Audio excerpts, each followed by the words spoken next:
need to master another man's English. And when you go to the United Nations, you see people who can speak English, refusing to speak English, insisting on speaking their mother tongues. And the United Nations will use our own money to pay for interpreters and all of that will help everybody to understand what they are saying. The Chinese will say, tun, tun, tun. I don't agree. You can't say, no, you must speak English. Because globally, there is no language that is a standard or a determinant of progress. So that is critical.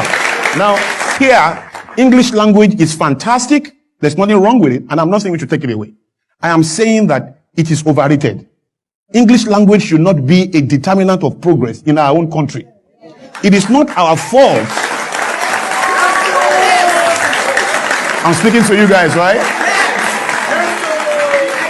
It is not our fault that we have our language. If you can't say church, you can't even marry the girl of your dreams.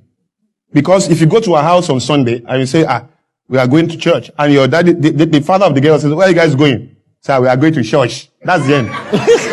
I mean, he will just call his girlfriend, his daughter, and say, you've not found your husband, though. Except the father is also a church-speaking father. Where church has made church. And there are churches. So, by sympathetic resonance, okay, they agree. Okay, great. But the idea is that we really have to take a second look at this. Because if I cannot say church and I say church, it's not a proof of my intelligence. It does not define the strength of my character. It does not show the credibility of my decency. And so the people who observe me,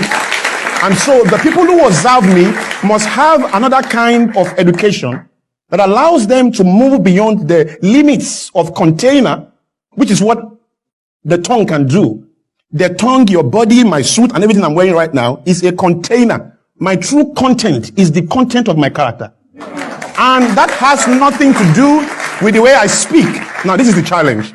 The guys in China, the guys in Japan, the guys in America, in England, in Germany, in France, they have learned 4 subjects in their native language. That's important. They've learned physics, chemistry, biology, and mathematics. Those 4 subjects make everything that is in this room. Physics, chemistry, biology, maths made your suit, your computer, your watch, everything in this room. Everything in the world, they made it. Every other subject is either selling what they make, distributing it, protecting it, or doing something.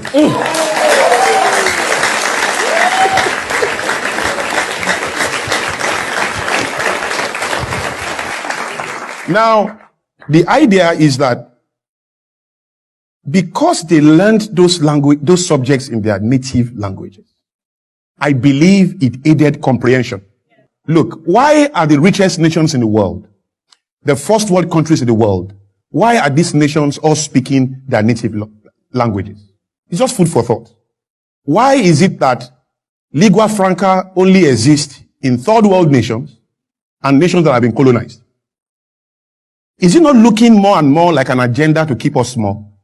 Because every time you ignore the gift of nature, you embrace another inferior fabric that in itself is artificial and cannot define your originality, your authenticity, and your strength. So,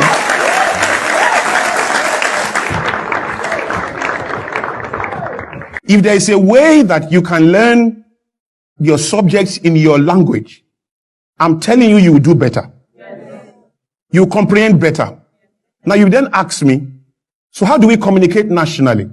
How do we talk to the guys in Kano and the guys in the East and the guys everywhere? Exactly, because you are preempting my question, because here I am looking at you like, I was about to say that 2 things.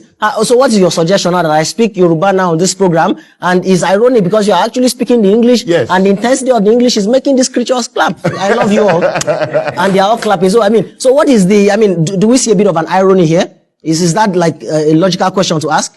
So how do I communicate with you? Yes. First of all, I would like to say that I don't have a problem with English language. We have accepted it for over 50 years now. There's nothing we can do about that.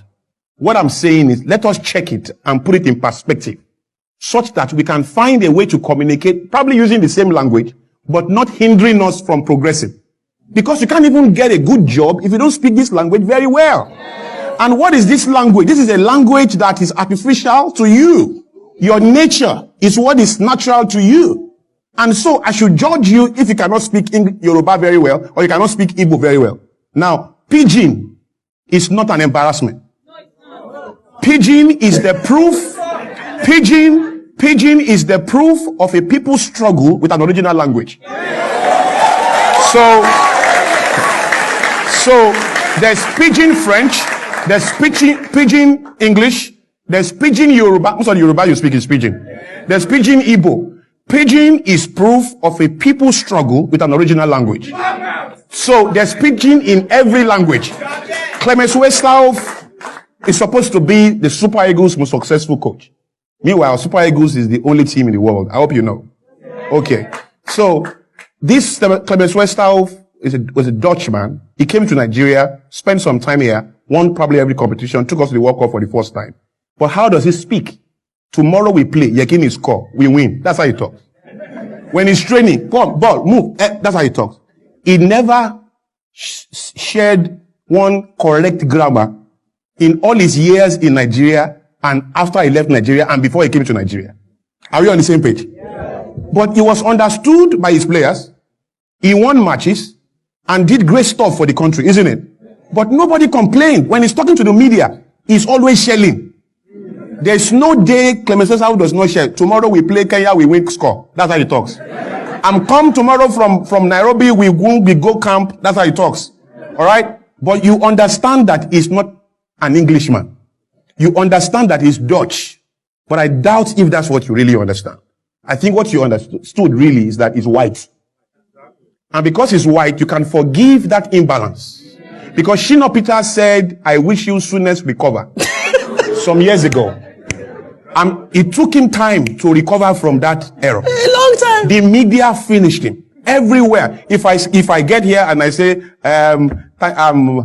thank you for bringing me here, that can be the end of the show. You guys can just say, who is this blast from the past? Who brought this guy here? You know, and that has nothing to do with the strength of my character. And even a lady will judge me. Even a lady will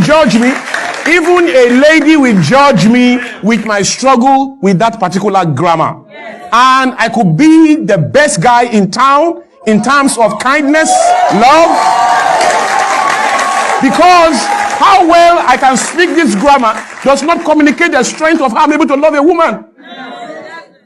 Okay, Mr. Show.